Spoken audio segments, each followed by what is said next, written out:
अस्सलाम वालेकुम। उम्मीद करती हूँ आप सब ठीक होंगे। मेरा नाम समन इश्तियाक है और मैं एक न्यूट्रिशनिस्ट डाइटिशियन यानी कि मायने के ज़ायात हूँ। ईद उल अज़हा की आमद है और ईद उल अज़हा पे जो मुझे सबसे ज़्यादा पूछा जाता है वो ये कि कुर्बानी के गोश्त को कब तक सेव करके खा सकते हैं, कुर्बानी के गोश्त को किस तरह से पकाएं, किस तरह से सेव करके फ्रीज करें, या कौन सी ऐसी चीज़ें हमने जो है करनी है ताकि हम food poisoning, diarrhoea, heart burning, सीने की जलन, तेजाबियत, इन तमाम चीज़ों से जो है वो बच जाए। क्योंकि ईद के बाद हम ये देखते हैं कि हॉस्पिटल्स में पेशेंट्स का रश भर जाता है। कोई डायरिया से आ रहा होता है, किसी का स्टमक अपसेट होता है, किसी को गर्द, तेजाबियत या फैटी लिवर या हार्ट बर्निंग, सीने की जलन, ये तमाम कंप्लेंट्स के साथ जो है वो पेशेंट्स आ रहे होते हैं।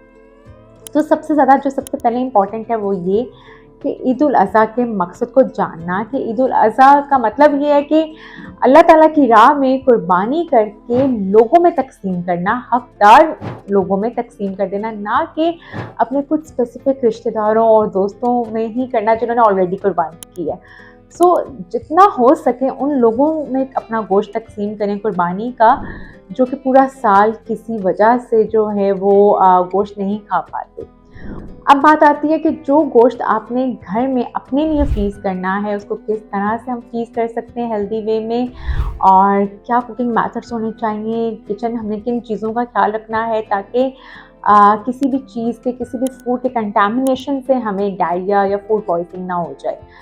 तो सबसे पहले इम्पॉर्टेंट ये है कि जब आप कुर्बानी कर लें तो आपने गोश्त के जब आप पीस कर लें, उसको साफ़ करके, ठंडा करके, पीस करके, आपने उसके पीसेस करके आपने उसको प्रॉपर जो आपके प्लास्टिक के बॉक्स होते हैं या जो आपके प्लास्टिक के बैग्स होते हैं, आप उसमें उनमें ऐड करके आप उसको फ्रीज़ कर सकते हैं। और उस पे आप मेंशन कर सकते हैं कि मटन कौन सा है, बीफ कौन सा है, कीमा जो है वो कौन सा है।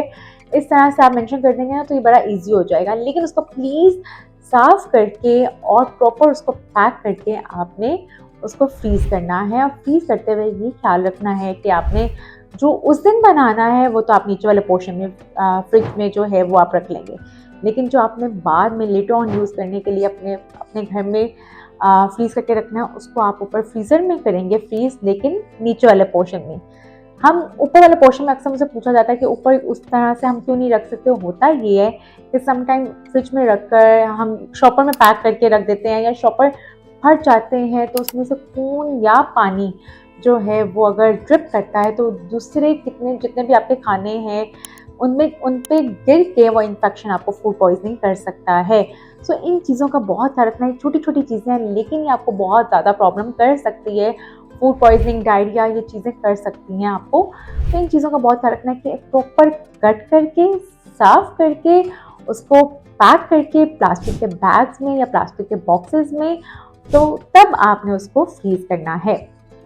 और ये बहुत ख्याल रखना है कि जो पका हुआ गोश्त होगा वो आपने आजकल गर्मी का मौसम है, शदीद गर्मी है, मौसम सरमा में ईद उल अज़हा आई है, तो आपने ये कोशिश करनी है कि जो पका हुआ गोश्त होगा वो आपने 2 दिन से ज़्यादा इस्तेमाल नहीं करना, इस तरह से सेव करके नहीं रखना कि, और बिल्कुल ऐसे नहीं करना कि पके हुए गोश्त को आप कच्चा जो गोश्त है उन दोनों को एक साथ रख लें, उससे भी कंटामिनेशन होकर फूड की आपको प्रॉब्लम कॉज कर सकता है। तो इन चीज़ों का बहुत ख्याल रखना है कि आपने जो आपका कच्चा गोश्त होगा उसको आपने अलग रखना है, जो पका हुआ गोश्त होगा वो 1-2 दिन के अंदर अंदर आपने ख़त्म कर लेना है। सबसे ज़रूरी ये है कि उतना ही बनाएं जितना आपकी फैमिली के लिए ज़रूरत हो, जो उस टाइम ही इस्तेमाल हो जाए।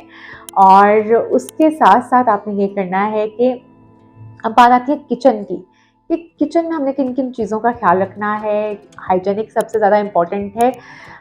जब भी आप गोश्त बनाएं या कोई भी पानी इस्तेमाल करें, प्रॉपर पानी जो है वो बॉइल्ड आपका उबला हुआ पानी हो, और कोई भी चीज़ आप अपने यूटेंसिल्स या बर्तन का इस्तेमाल कर रहे हैं वो प्रॉपर वॉश हुए हुए हो।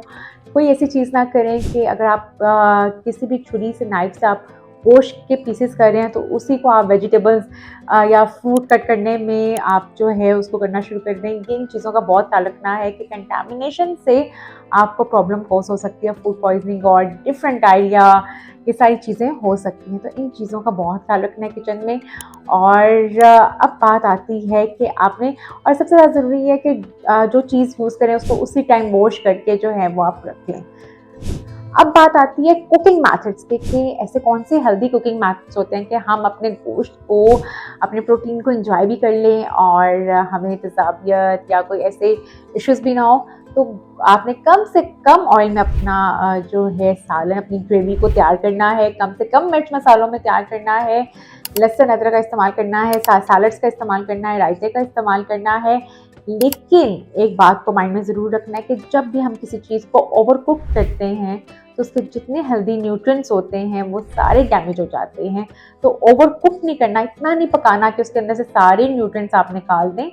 और अक्सर ये भी देख रहे होते हैं कि ईद के मौके पे बारबेक्यू चल रहा है, गैदरिंग्स चल रही हैं, तो बारबेक्यू भी ज़्यादा नहीं खाना, क्योंकि जब गोश्त को हम ओवर हीट पे पकाते हैं, ग्रिल करते हैं बारबेक्यू की फॉर्म में, तो वो ओवर हीट होने की वजह से गोश्त में ऐसे केमिकल्स प्रोड्यूस हो सकते हैं जो आपको सीरियस हेल्थ इश्यूज कर सकते हैं। सो ये ईद पे छोटी छोटी चीज़ों का बहुत ख्याल रखना है ताकि हम जो है हेल्दी वे में अपनी ईद को एंजॉय करें और हम बीमार होकर हॉस्पिटलाइज ना हो जाएं। आई होप ये वीडियो आप सबके लिए बहुत हेल्पफुल होगी।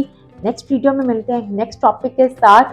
ईद को एंजॉय ज़रूर करें, सब कुछ खाएं, एक क्वांटिटी में खाएं, अपना बहुत ख्याल रखें और अपने आसपास के लोगों का बहुत ख्याल रखें। शुक्रिया।